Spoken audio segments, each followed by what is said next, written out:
So, first of all, as Juan said, the session's being recorded and we'll share the presentation afterwards. We are now professional acquaintances because you have attended this workshop. So do feel free to connect with me on LinkedIn.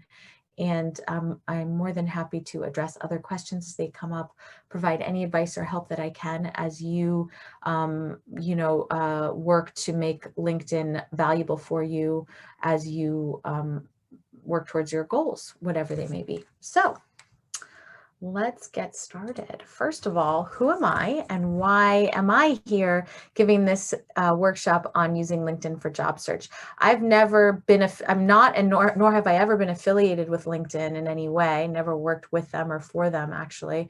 But I've used LinkedIn pretty much since the beginning, since it started. And I've used it to grow my own professional network and my own career, as well as to find and hire great candidates. So I've really seen it firsthand from both sides of the aisle. And I've developed, I guess you could call it a paradigm or a set of strategies that I think can be really helpful when you are trying to achieve career goals and find a job. And I just use these sessions to share what I've learned from doing for so long. And I've actually put these things into practice. So in my professional life, I'm a marketing leader at a tech startup based in New York, a really small one. But I was pretty dramatically impacted by the pandemic over the past 18 months. I was laid off in December of 2020. I was laid off in June of 2020 and again in December of 2021. So I've done a couple different job searches recently, and really because of my network, I've been able to find great positions each time, in fact, better positions than my previous. And I'll share more about my own personal story as we get deeper into the presentation, but it worked for me. And so I really want to make sure that, I can help set you up for success as well. Whatever your goals may be. All right, so speaking of which, this is actually a 3-part series. This is the 3rd part tonight. So in previous sessions, we covered how to create an account and just a general tour of the interface as well. And then we spent the bulk of session 1 talking about how to build a great profile. We went over all the different profile sections and strategies for making sure that you're able to build those to show yourself in as impressive a way as possible.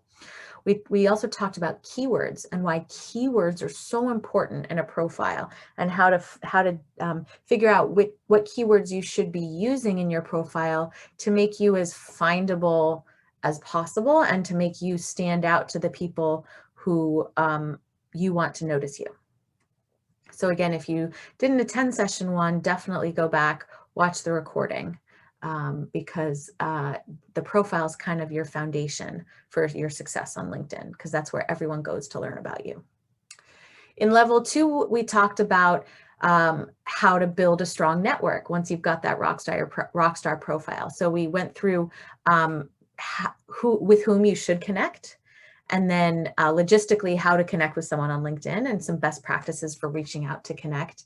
And then ways to find and engage with folks, discover new people, and then the ways that LinkedIn makes it easier and more convenient to stay engaged with people so that you can strengthen and maintain those connections so that when you need your network, they're there for you, they're ready to help you out.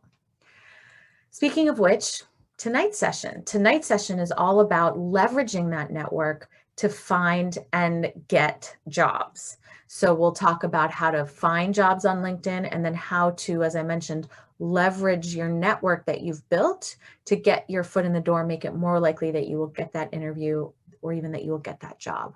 And then we're going to pivot during the second part of tonight's session to talk about ways that LinkedIn enables you to build a strong brand, a strong reputation.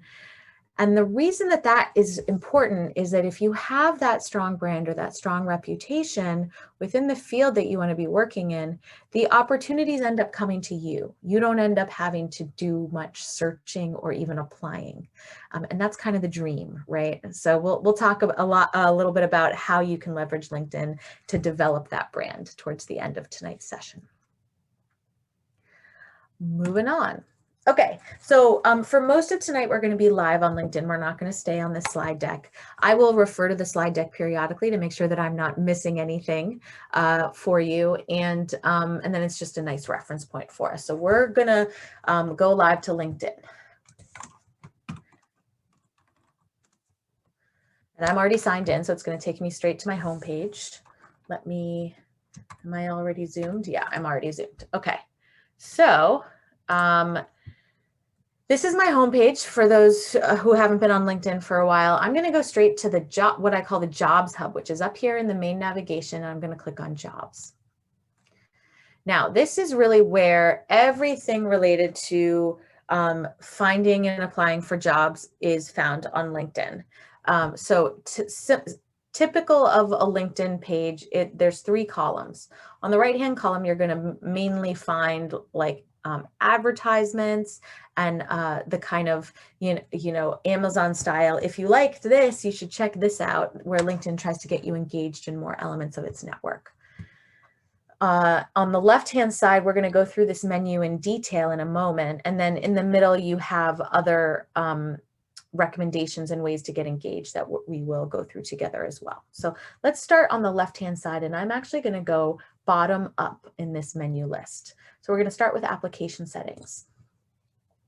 All right, so this is where you set up some very basic things about how you might use LinkedIn for actually applying for jobs. So you can tell LinkedIn to save resumes for you, as well as answers to your work experience and skills. So when you go, I'll show you this a little later, but when you actually apply on LinkedIn, which you're not always going to do, companies will sometimes have a set of questions that they ask you that are relevant for the role for which you're applying. And you can actually tell LinkedIn to save your answers, so it will auto load them for you the next time you're applying for a job with a similar question.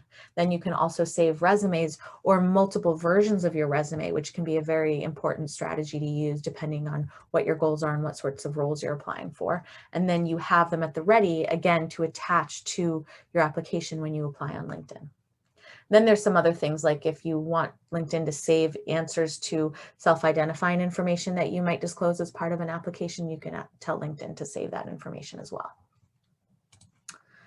Moving on, job seeker guidance. Now, this is something that all of these resources, a lot of these resources in the job section are relatively new within the last year or so. LinkedIn is really trying to build out more resources for job seekers, especially given, what's happened over the past couple years or so. And so these are experts who provide videos and other guidance on very frequently asked questions about job seeking. And this comes from LinkedIn Learning, which is something that you can access as part of LinkedIn Premium. And we'll talk a little bit more about LinkedIn Learning in a bit, but I'll just give my standard spiel about LinkedIn Premium, which is just a premium version of LinkedIn for individuals. In my opinion, the free version of LinkedIn is more than enough to build a great network, a high quality network, and achieve your goals. Because the truth of the matter is that there is no silver bullet to success on LinkedIn. Even if you pay for premium and you get some of those additional features, you still need to put in the work to have a great profile, build a strong network, do the networking. It's not a shortcut. It just potentially provides a little bit more power. So, some of the features include the a more flexible way of messaging people, more analytics, stuff like that. And I guess access to learning, which I don't think used to be bundled in with that. If you're curious about the other features of LinkedIn Premium, you can just Google it. It's not cheap. I think it's like $30 or more a month, but you can start with a free trial, as you see, and always cancel. So it's kind of up to you. It might be useful if you are doing really focused job searching. You can try it out to see if it makes a difference for you. Or if you're in a really competitive industry, it might be helpful because of the analytics. Something to consider, but like I said, in my opinion, the free version is more than enough, and you still got to follow a lot of the strategies that we talk about in this workshop series. All right, so that is the job seeker guidance. In Resume Builder, LinkedIn will actually provide you with some basic guidance about improving your resume, whether that's an existing resume, or you can actually have LinkedIn create you one from your LinkedIn profile and then make suggestions for optimization. Now, this is just the very basics because these are robots doing this in the background. These aren't real people. So if you want actual content recommendations and contextual recommendation, I definitely suggest that you look to, let's say, your library, which will often have resources for resume building for you. And that will be much more like personalized and deeper. Interview prep. This is a cool thing. So, and again, you get kind of a bunch of the basics, and then if you want more specific ones, you can access more with premium. But it's a bunch of really standard and often occurring interview questions, and then examples and recommendations for answers. And this is really important because these questions do get asked in interviews. And once you get to the point where you're in an interview, you don't want to, you don't want to throw away your shot, right? So you want to make sure you're as prepared as possible by having answers ready for these questions and by practicing them. The skills assessments, this is an interesting one. So what these are tests about of specific skills and kind of technical capabilities that are relevant to different types of roles.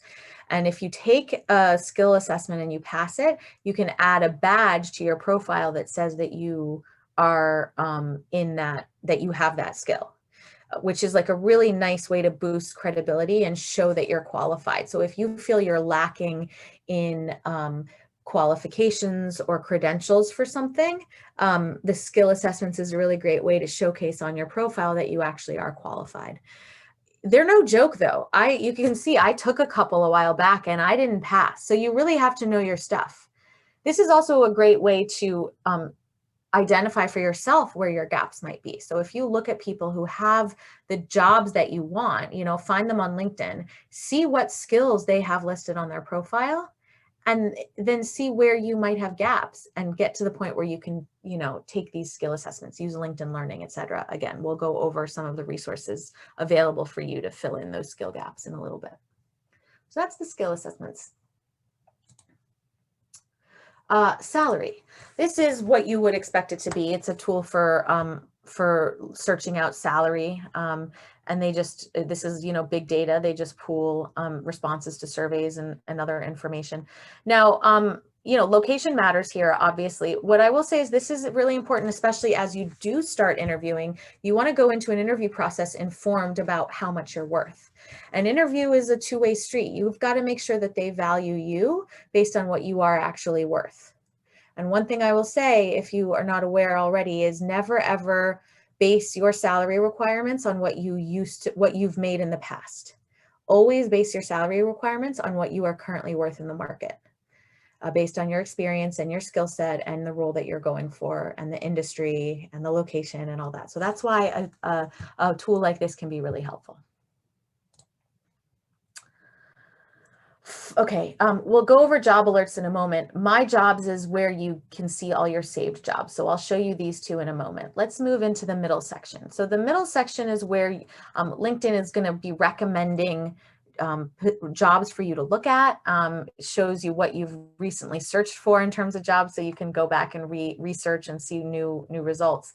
But this middle section, as you scroll down, it says recommended for you based on your profile and search history. So again, these are robots that are saying based on everything Sherry's doing and all the people she interacts with and what's in her profile, these are jobs that she would be well suited for.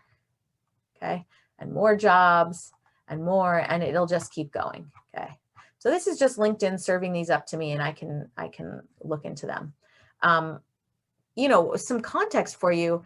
A lot of LinkedIn's revenue comes from, I guess the product is called LinkedIn Recruiter now, where big companies and employers and recruiting agencies pay for a special set of tools and access to find and hire great candidates.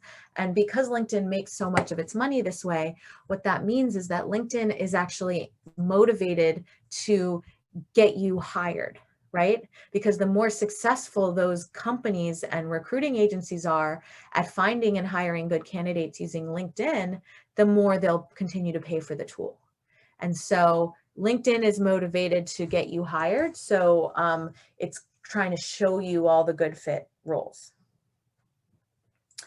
All right, so let's go into, let's find a role. Here we go. Here's a fun one. Okay, I don't know what this is, but you click in and you can see, wow, it's a job description. You read through the job description and the information you can read about the company, see photos, etc. Now let's say I'm interested in this, but I'm not ready to apply yet. In fact, I definitely don't, you never want to just apply the first time you read a job description, because there's all sorts of things that you can do to make it more likely that you would actually get an interview. So instead of just applying, I'm going to hit save. And then when I go back to my main jobs page and I look at my jobs, there it is. Okay. So these are all the jobs I've saved recently. And so I can keep track of them. And then when I'm ready, go and click on them again and apply. Okay. So saving jobs is a really good thing to do. Let's see what else. Now you'll notice here, I've clicked into it again, that when I click apply, it takes me out to Ionic Partners application page on their website, or the platform that they use for job applications. A lot of companies do it this way. So this is how you would end up applying. But there are some that do it a different way, and I'll show you that in a moment when we go through searching for jobs. So let's say you go through all the recommended jobs in this section here, and you're like, okay, cool, but like I want to find some more, or I have specific requirements, or I'm trying to pivot, or etc. So now you want to search for jobs. So I'm going to search. Let's just search for UX designer. So that's a new one, actually. I've never done that search before. Okay. And you can see it because I was on the jobs page, it automatically showed me jobs, but I could theoretically change this search with this drop down to do a different type of search. We talk about that in level 2 a little bit, because we do a people search, but this is a job search. This is what I want. So you can see all the other filters that I can add. So I can filter by experience level, job type, whether it's full-time or part-time, on-site, remote, or hybrid, date posted, which can be a useful one if I'm trying to get in early before a lot of other applicants, or I want to make sure that, I'm not applying for jobs that have just been sitting around for months, because that's obviously kind of a red flag. And then there's a bunch of other filters too. There's experience level, company, we went through that, job type, but then there's location, industry, job function, title, under 10 applicants, which means again that I might have more of a chance of getting noticed. Jobs where there's someone in my network at the company. We'll talk about why that's important in a moment. Salary, although the salary data isn't always self-reported by the company, so I definitely urge you to take that with a little bit of a grain of salt, but it's a good filtering mechanism, especially if you do have pretty firm salary requirements and benefits and stuff like that. Okay, so let's first of all go over the easy apply filter. Easy apply means that the company has an application flow right on LinkedIn. So let's say I was going to apply for the senior UX designer job. So I would click easy apply, and LinkedIn automatically populates my contact information based on my profile, the resume that I have that I had previously saved in that application settings section, and then some questions. So remember, I told LinkedIn to save the questions. So I would answer these questions and then click review and submit. Now, I am not qualified to be a UX designer, so I'm not going to submit this application. But some of these flows for the easy apply are more or less arduous. This was a pretty easy one. Some of them require a cover letter, lengthier question and answers, etc. So sometimes you go through it and you're like, oh, I need some more time to prepare to answer this, or I need to write a cover letter. And so at that point you would save it. You would discard your application flow, or you would save it for later and then click save so you could save the job. All right, let's say that I've done this UX designer search. I've put easy apply on. I also want to see if I can find any that are in my network. So that would be in my network. There are 36. Now, why is this so useful? Because if I know someone at the company, then I can have them refer me in, right? So 20, so in this case, it's just, this isn't a great example because it's school alumni, which isn't quite as useful as a direct connection. Let's see if I can switch this up to just something a little bit more relevant. Okay. So all the same filters. Okay, here we go. So this is almost going to be too much, but we've got 8 connections. So these are all the people who work at this company in my network. That means I'm directly connected to them, first degree. So if I was really interested in this job at LinkedIn, I guess, or let's go to Gartner. If I was really interested in this job at Gartner, I would see who I'm connected to, and I would reach out to one of these people, and I would ask if I could talk to them. I would explain to them, well, there's a number of things I should do. The first is I should remind them how they know me, how we know each other, because they probably don't remember. It's not like I'm keeping track of every single person in my network on a daily basis, right? So first of all, remind myself, okay, how do I know Joseph Simons? Oh, I went to middle school with him, which is actually true. So I would reach out and say, Joe, it's been so long, and how are you? And I see what you're up to, and blah, blah, blah. And it's been so long since middle school.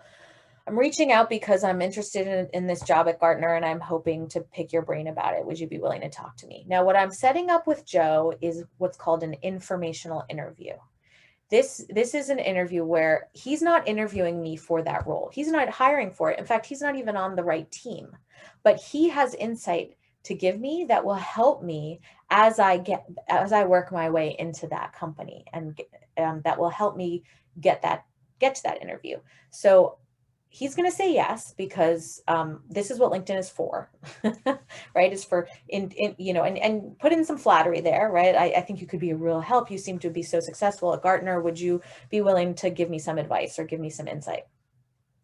Whether it's remote or in person, set up some time, come prepared with questions to ask during your informational interview that you think Joe will be able to help you with.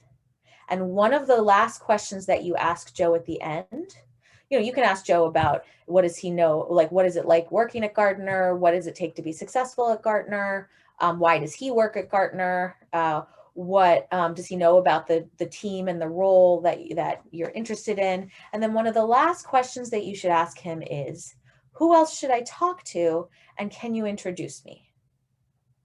And this is how you work your way into a role, by having a series of informational interviews to learn from people and get insights and get yourself more prepared and educated, and also to get yourself in front of the right people, because people know people who know people, and there's no shortcut for that. And again, most of the time people will be more than happy to do this. This is what LinkedIn is for. During my last job search, I probably had about 100 informational interview conversations.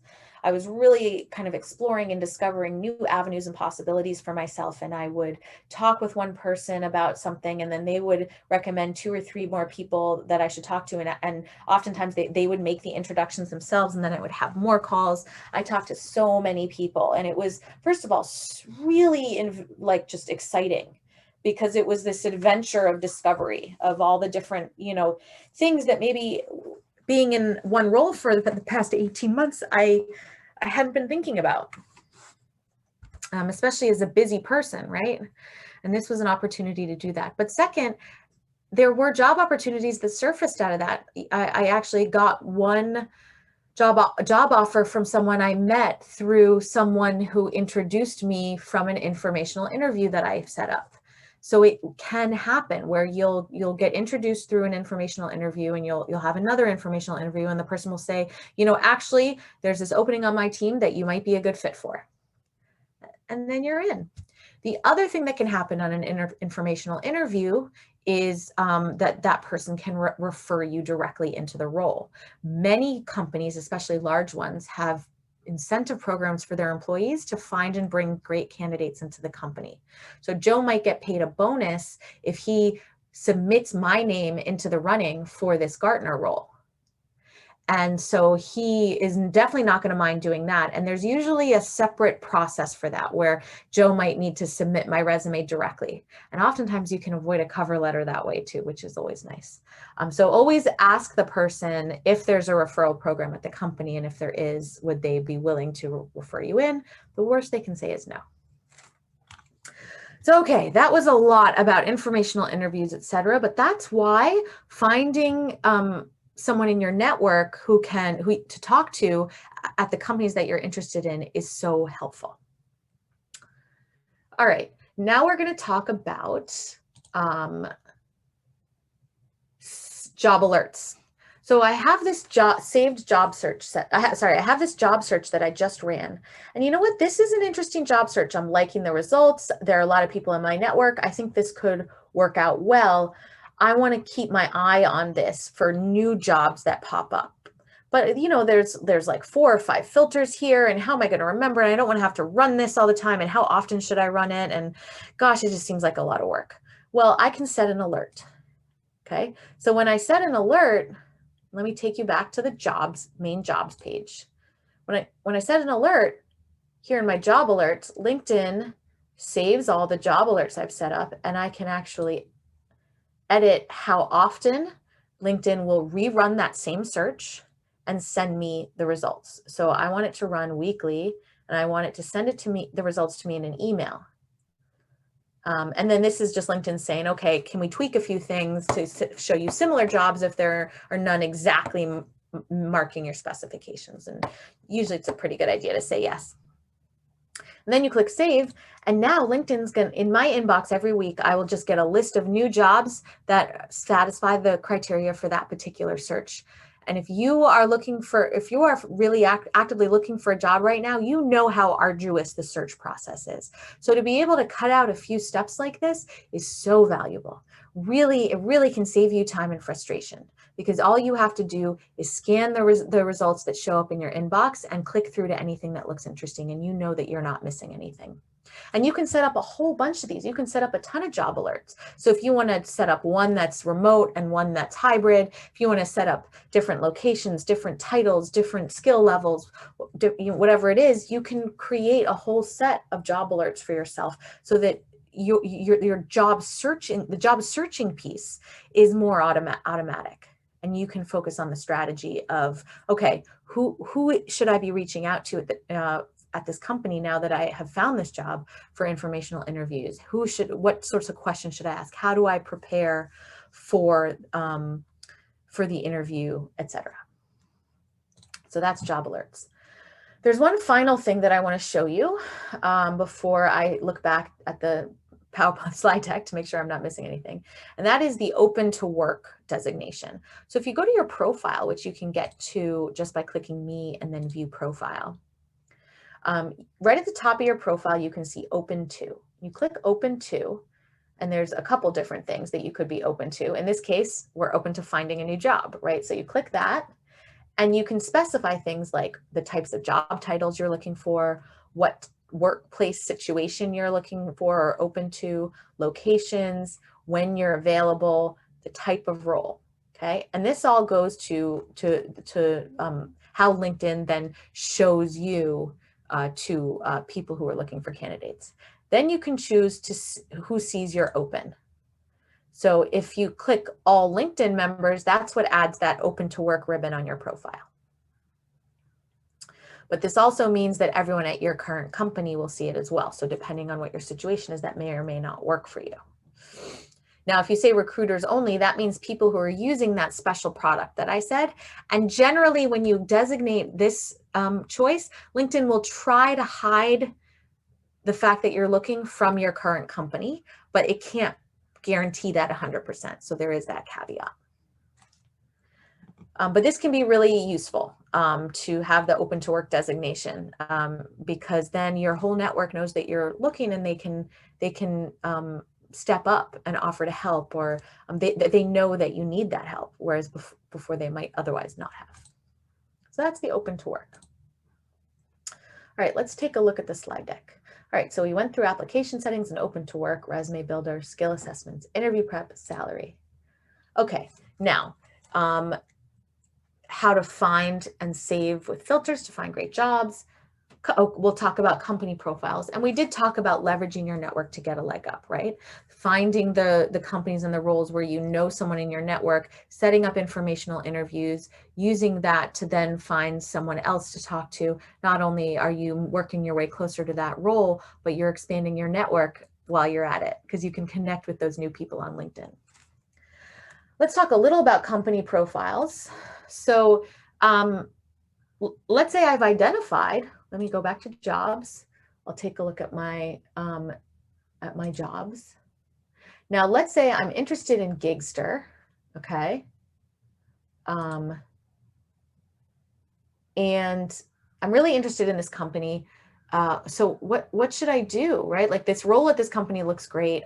The first thing I should do is follow Gigster, right? Because by following the company, I can learn all about, I can be updated when they post updates. I can learn all about them, their products, life at Gigster, right? What's it like, who works there, etc., and their posts.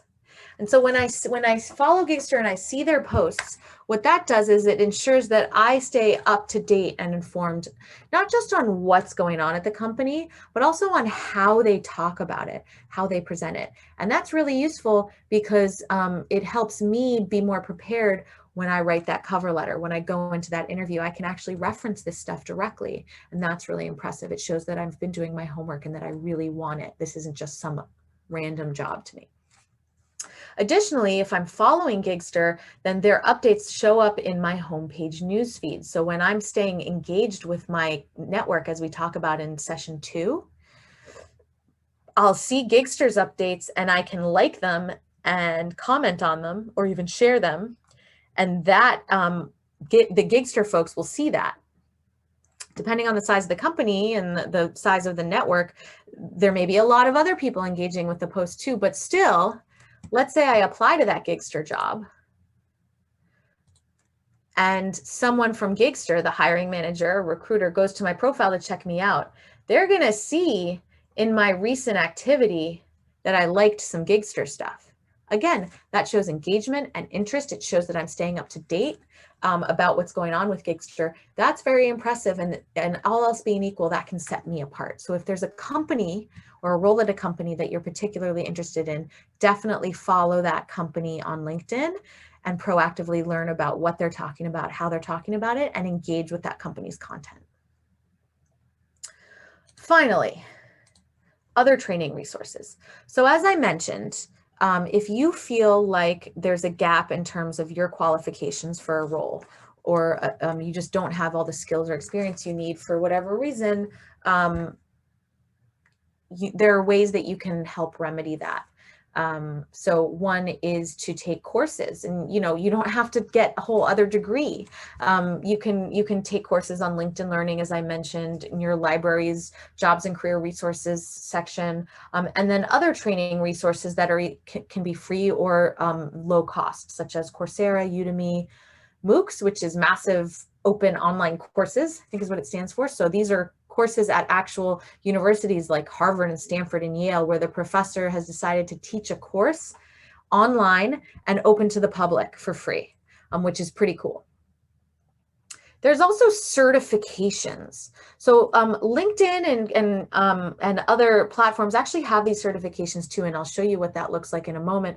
But then there's also Google Career Certificates, which is a program that they rolled out, I guess, last year sometime. It's very limited in scope. It's only a few different kind of job function areas, but if you enroll, it's kind of like going to a coding boot camp, I think, right? So if you're interested in a particular job area, Google can help you get like a pretty well-regarded certification for it that makes you much more qualified. Or it's like getting your project management certificate, etc. So what is it? What do the LinkedIn Learning certifications look like? So let's go back to my profile. I guess I'm already on my profile. If I scroll down, there's a section of the profile called licenses and certifications. So this is where you can list all that stuff. And you can see I felt like I had a gap in Google Ads and I needed to fill that. So I took a LinkedIn certification course that now shows up, I put here and shows up in this area. I've also taken a few others, mostly related to tech platforms that I use, but it shows that I can handle myself with these tools. It makes me more qualified. So definitely, if you have certifications, put them on your profile and consider getting them if you feel that you do have some gaps. Now we're going to get into talking about brand. So as I mentioned, if you build a strong profile and a strong network on LinkedIn and your goals are clear, you can get to the point where people are bringing you the opportunities. You don't have to do so much searching. The way to accomplish that, though, is to build a strong brand for yourself. Now, a brand is really, most of us, when we think of a brand, we think, oh, Coca-Cola, right? It's the lifestyle. it's the Nike swoosh. But that's only a piece of it. A brand is really how how an entity is represented to the outside world and how the outside world interacts with that entity. And the entity can be anything or anyone, which means that each of us can have a brand. And if you are job searching, you should have a brand, because like I said, having a strong brand will make it, will give you that reputation that you need to bring the opportunities to you. So you can think of it as having your own company. You're the head of the company, and it's your job to be the marketer for that company. And in order to do that, you need to ask and answer some very important questions. So let's go back into presentation mode so you can see this a little easier. So first of all, in session one of the things that we emphasize a lot is, in order to be successful on LinkedIn, you have to know what your goals are. Because if you don't know what your goals are, how on earth can you communicate them to someone else so that they can help you achieve them? So you need to know what you're trying to achieve, whatever it is. If it's a particular type of job, a particular type of career development or advancement, whatever it is, you need to know that. It also informs how you set up your profile, what types of people you engage with in your network, etc. Similarly, you need to have a really clear idea of what type of brand you're building in order to be able to build a strong brand. Because if you don't know the answers to these questions, how can you expect to be able to present yourself to people in a coherent and compelling way? So this is a set of questions that I recommend people ask and answer before setting up a brand, and really, do this like as soon as possible, even before you workshop your profile and view the level 1 video, because this will better inform all of that from the ground up. Now, we typically would take time in an in-person workshop to do this, and this would be a half-day retreat, and there'd be donuts and coffee. Obviously, we're not going to do that here. But as you're viewing, you'll have access to this recording and presentation, as I mentioned afterwards. Take some time to really think about the answers to these questions. You don't have to write a book about each one. In fact, you don't have to write about them at all, but you should be pretty clear about the answers. And as you think about this and as you process it, your brand will start to take shape in your head. Once you have that, then you want to share it, right? You want to think about how that impacts how you share yourself. So you definitely, and building your brand isn't just about defining your brand, it's also about getting your brand out there into the wild. You are the marketer, and part of the marketer is self-promotion. And that is really difficult for a lot of us to self-promote. We don't want to brag. We tend not to brag. And by doing so, we end up downplaying our actual accomplishments and capabilities. So one of the pieces of advice that I give in the profile is, if you've got it, flaunt it. And it's okay to exaggerate as long as you are still, telling the truth, right? But if, round up is what I always say.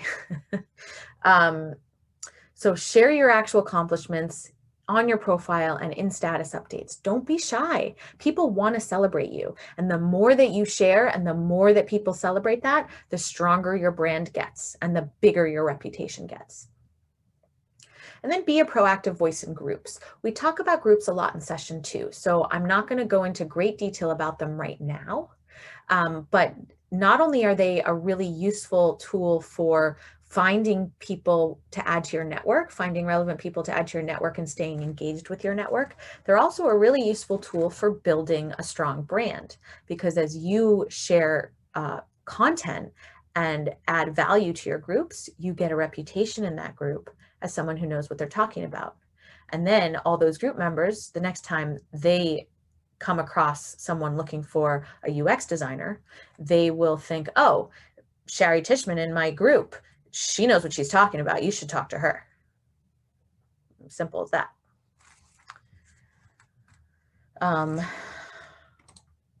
Okay, so let me just show you groups real quick. Again, we're not going to go into great detail, but to find groups, you go to work and then you go to groups. And groups are basically just discussion forums centered around topics of common interest. So again, what makes groups such a valuable and, in my opinion, underappreciated aspect of LinkedIn is that every single person in one of these groups is someone relevant to me. And I might not, all 24,000 of these people care about volunteering. And if I was building my brand and my career around volunteering, this would be the place I want to spend my time. And I would have 24,000 people to network with and discover, and 24,000 people who could witness me building a strong brand. So that's why groups are so valuable. Okay.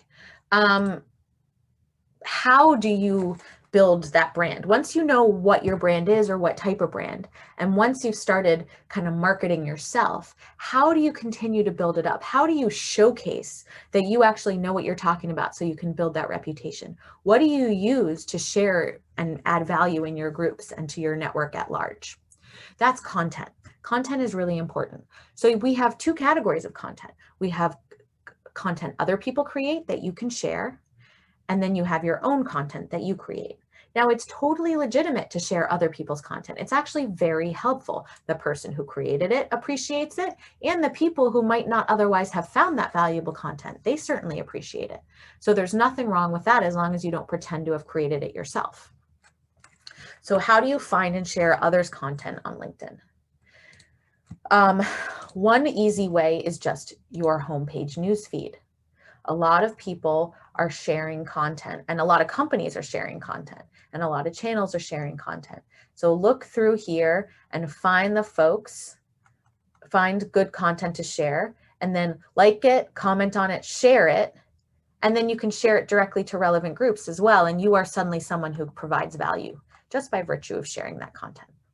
Another place to find good content, you'll notice on the left-hand side here is sort of a roll-up of all the kind of engagement and content-based elements of my network, right? So groups, events, hashtags, then discover more. Hashtags are just like topics. These are people and channels and companies that LinkedIn recommends I follow because of my displayed interests and activity.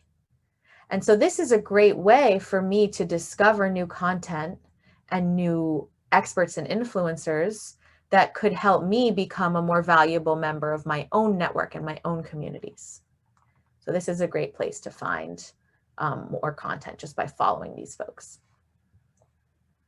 And then you share their content. Now, let's say, and then there are external places besides LinkedIn to find content too, just the internet, the news. There's also SlideShare, which is a big platform of slide presentations. And then there's YouTube, which is actually the largest search engine in the world. And so videos are always a welcome thing. Well, let's talk about creating your own content, because more than anything else, more than sharing other people's content, if you create your own content around the topics that you want to be working in and be an expert for, that's aligned with your brand, that is the most effective way to build your brand. So how do you create your own content? How does LinkedIn help you create your own content? The big way is by writing articles.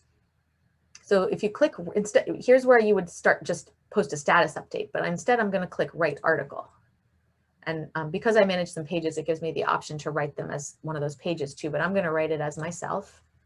And it's really, it's a blog, basically. I put a headline in, a cover image, and then I write it out. And this doesn't need to be the great American novel. It doesn't even need to be particularly long or particularly groundbreaking. It just needs to be something that my network would find valuable. So it could be commentary on something, an interpretation of something, an opinion, a question I'm asking. It could be multimedia, right? I could put up a bunch of sketches or a video. So, you know, in general, you probably already have a lot of ideas about what it is you have, what you should be talking about given your goals. So start there. If writing's not your thing, again, you can do other media, and that's okay. And LinkedIn also has videos and events where once you have that content, you can start sharing it via live events or live stream videos. And you can actually invite people to come, and you suddenly become an attraction, an influencer, and bam, you're there, right? You've got a reputation, you've got your strong brand. So it's a really effective way to do that, but it starts with the content and with you understanding exactly what you stand for. So from here, we would generally go into another workshop where you start brainstorming. What do you have to say? What's your specialty? What gets you revved? And you start brainstorming the topics that you can turn into original content. This is also a great time to remember keywords, which, like I mentioned, we talked about a lot in session 1. There are keywords that are relevant to your career goals. Chances are they're relevant to your brand as well. So make sure that you're using those keywords, which will make it more likely that your content will get found by people relevant to your goals and to the reputation that you want to be building. I think that's it. I think we kind of got through everything. So we'll go into another Q&A period. If folks want to stick around, I'm more than happy to answer questions. And in fact, I'm okay if people want to go off mute for those questions at this point too, just because there's so few of us and we've gotten to the end of all of the planned material for tonight. But before we do that, what happens now? So put in some time. As with anything on LinkedIn, it's not going to happen overnight. You're not going to build out your perfect profile overnight. I mean, you could pull an all-nighter, but even so, it takes thought, it takes research. You want to look at other people's profiles. You want to get feedback. Certainly building a high quality network doesn't happen overnight, and building a brand and a reputation and finding great jobs and setting up informational interviews and networking your way into a role, that certainly doesn't happen overnight. But LinkedIn with the strategies and the tools that I shared with you tonight will hopefully make it less arduous and less repetitive and a little bit more fun and exciting to go through your job search process. And hopefully you'll feel like you have a little bit more direction in terms of how to make progress more effectively. Remember to be yourself. That's who's going to get hired. That's the brand you're building. So you want to be true to that so that you stay passionate, because if you don't want to build a brand around something that you don't care about, that's never going to work. And then have fun with it. Like I said, I really hope that this shows that it's not all just, click, submit, but the most effective way is meeting people and building a reputation and discovering new opportunities, etc. So that's that. Like I said, I'll stick around to answer more questions. This is actually the last session we're going to hold for the rest of the year, or that I'm going to lead for the rest of the year. I'm taking a break through the end of the year, but as Juan said, the recordings will be up and available so that you can reference them later. And I'm always more than happy to answer questions on LinkedIn as well if you connect with me. So I will go now to answer questions. And if you want to drop at any point, please feel free. But thank you everyone for coming, and I'll just move into Q&A now. So how much time do you typically spend commenting and posting while job searching, each day or weekly? Great question. Yeah, I mean, while job searching, I'm on LinkedIn pretty much every day, right? Because it's my main tool for job searching. So I'm on LinkedIn every day, scrolling through the homepage newsfeed. And generally what I do, and we talk a little bit about this in session 2, is I have a list of like VIPs in my network where I want to make sure that I'm really paying attention to what they're posting. Maybe because they're at companies I'm interested in, or I know that they're an influencer and, you know, I've lost touch with them, but I want to re-engage with them so that they can help me out, or whatever it is. So I have a list of VIPs and I make sure to look at what they're doing every day.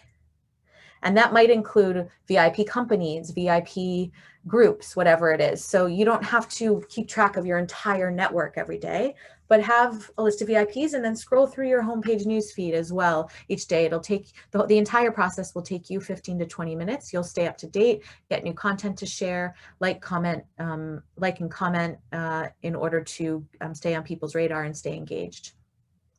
So that's what I would recommend while you're job searching. While you're not job searching, yeah, I would say weekly is probably enough. You spend 20 to 30 minutes weekly just checking in with LinkedIn, or maybe twice a week.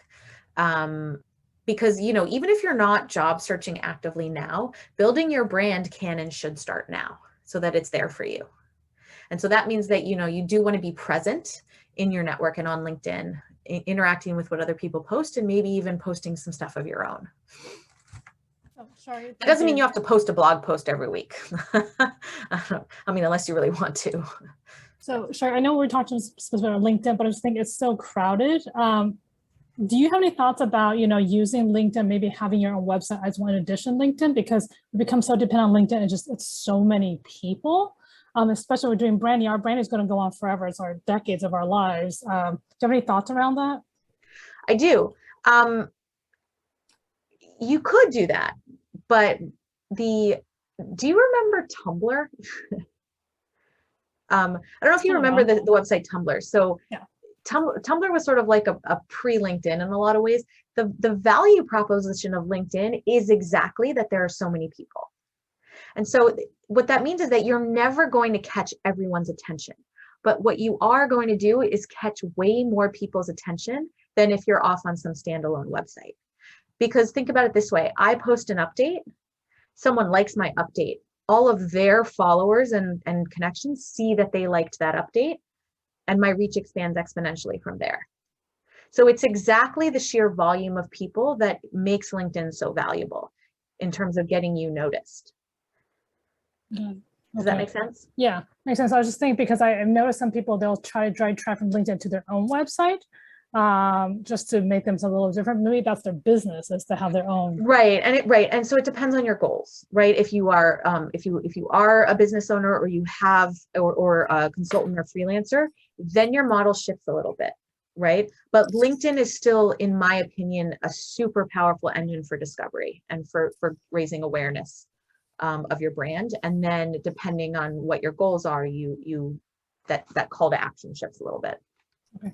Do you have some tips on, like, you know, if we're not great at branding ourselves, do you have some, you know, I know you showed us our resource on LinkedIn, but do you have like other sites that maybe you look at, maybe blogs, to kind of give us ideas on how to start branding ourselves? Yeah, I mean, I wouldn't worry so much about the, you know, don't get bogged down in the like, logistics of it, like the, you know, here are the elements that you need to have as part of your brand. It's more just, you know, what are you contributing? What do you have of value? What do you want to be known for? Those are the questions you need to answer, and then just focus on that as you're doing your activity on LinkedIn. That would be my recommendation, because there is going to be a lot. I mean, if you just Google it, there are going to be a lot of resources out there, and they're going to be really overwhelming. A lot of them are trying to sell you coaching, right? Yeah. But the truth of the matter is, it's not about an official brand. You don't need to have your logo and have your business, you know what I mean? It's more about what is it that, what is it that's going to keep you excited about engaging with your network? Got it. Because Yeah. that will keep people excited about getting engaged with you. I guess that's a problem I have is I can't figure out what my brand is that differentiates me from other professionals in my kind of profession.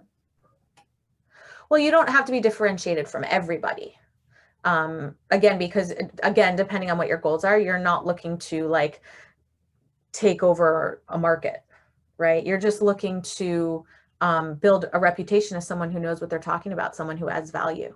Okay. And so for that, I wouldn't say differentiation is quite as important as just what do you know about, what do you have to offer, what do you want to have to offer, what do you want to be known for, which is a little different than how do you want to differentiate. Does that make sense? Yeah. So that's what I would say. But you can also kind of look to those resources if like I said, depending on your goals. If you're a consultant or freelancer trying to build your own business, that does change things a little bit. Because then things, that does change things a little bit, because then it's not just about like what happened, like people learning to trust that you know what you're talking about and can add value. It's what you want them to do after that becomes that sort of adds those additional elements, the need for those additional elements.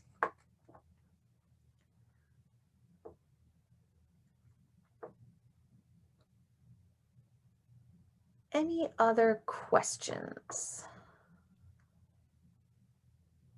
This is Elise. I don't have any other questions right now. Okay, great. Well, if they pop up, just message me on LinkedIn. It looks Okay. like one is sharing YouTube links to part 1 and 2, which is great.